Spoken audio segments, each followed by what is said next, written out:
some other stuff I want to make you aware of. Alan, you love comics. Yes. You love comic books. We talk about comic books on the show, comic book movies, and there is an upcoming documentary that celebrates Denis Kitchen. I was unaware of this, completely unaware. I happened on the trailer. I want to share it with everyone and talk about this on the other side. If you're a fan of underground comics, you know who Denis Kitchen is. Let's watch this. Sometimes I go, what the fuck were you thinking? And other times I go, cool. But it's a surprise in any case. And as long as I can keep surprising myself, then it's fun. Tell me all you know about Denis Kitchen. I don't know anything. I'm very embarrassed.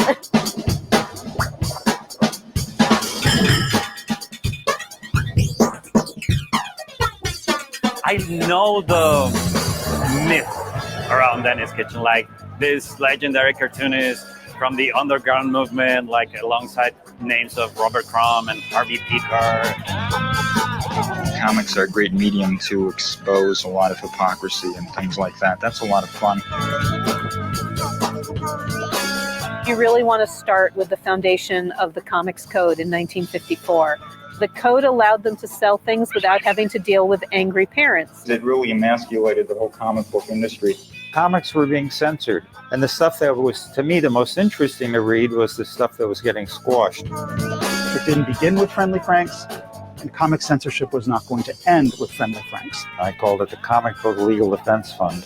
It is a vital part of Denis Kitchen's legacy to the comics community.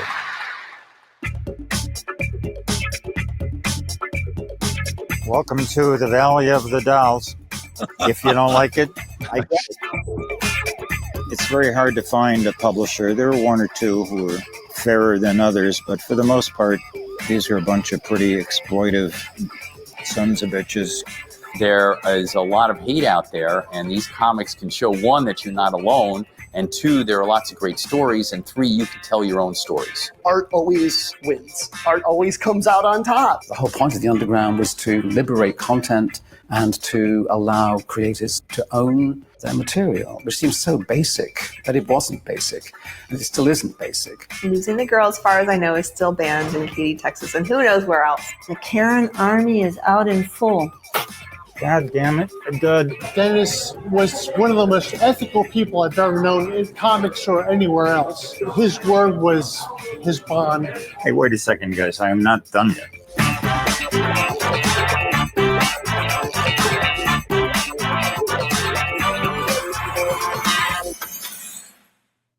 So there is a Kickstarter campaign for that comic, and I contributed already. It's we'll put the link in the description. They already made their goal in one day, actually. One day. So I'm just getting the Blu-ray. It's like $40. So yeah, I'm excited to see this. I assume it's done because it comes out this fall. So that's got to mean that that's almost finished. Yeah. So yeah, oddly compelling, the Denis Kitchen story. I've been a fan of non-superhero comics, for a long time. Like everything from mentioned in that trailer, Harvey Pickard, Robert Crumb, among others.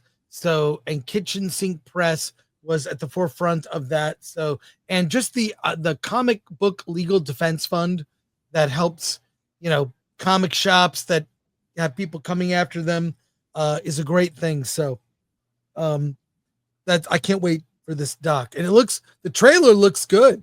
Mm-hmm. Yeah. I may actually contribute to this. I mean, it sounds like this is just a Kickstarter to sell DVDs. Yeah, well, look, I contribute to a lot of Kickstarters that just that's kind of how it's sort of a pre-order for comics and movies. I do prefer when they're not like, hey, we're gonna try to make something. It's like at the end, you need money to finish something. So just, yeah, you kind of contribute in faith that they're gonna actually complete it. But I what I like about this is a lot of these comics. I mean, certainly my comic book store never sold these underground comics, but we had certainly heard of it, and it just seems like today, with the likes of Kickstarter and other things, that a lot of these indie comic book creators and indie filmmakers, there's an audience now that's open to you, and that you don't need to have one of the big publishers behind your project. You can just make it. Look at Rippaverse for an example. Absolutely. And just I don't know, it's a way to find out about different documentaries, people making films, comic books. I buy a fair amount of comics on Kickstarter. So and I'll look at the deals. And I'll pick my reward, so to speak.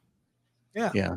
I mean, I wish I could think of one off the top of my head, but I know we've reviewed a lot of documentaries about underground comic creators. We've brought people on the show for campaigns that I contributed to the movies.